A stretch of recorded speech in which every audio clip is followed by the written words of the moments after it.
Praise the lord. ప్రతిరోజు ఉదయాన్నే ప్రార్థనతో మన రోజును ప్రారంభిస్తే ఆ రోజులో గొప్ప విజయాలను చూస్తాం. ఆత్మీయ జీవితంలో మనం ఎదుగుతున్నప్పుడు ప్రార్థనా జీవితం కలిగి ఉండడం చాలా ప్రాముఖ్యం.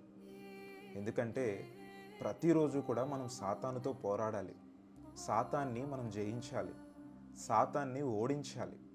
ఇలా చేయాలి అని అంటే ప్రార్థనా జీవితం ద్వారానే అది సాధ్యమవుతుంది. దేవునితో నీవు కాంటాక్ట్లో లేకుండా సాతాన్ని ఏ విధంగా ఓడించగలవు? దేవునితో కాంటాక్ట్లో ఉండడానికి ఉండే ఒకే ఒక మార్గం ప్రార్థన. అది నువ్వు ఎంత ఎక్కువగా చేస్తే దేవునితో నీవు అంత ఎక్కువ కాంటాక్ట్లో ఉన్నట్టు. మరి ఎంతమంది ప్రార్థనా జీవితాన్ని కలిగి ఉన్నారు? చూడండి, ప్రతిరోజు ఉదయాన్నే మనం ప్రార్థన చేయకుండా మొబైల్ని చూస్తూ ఉంటాం.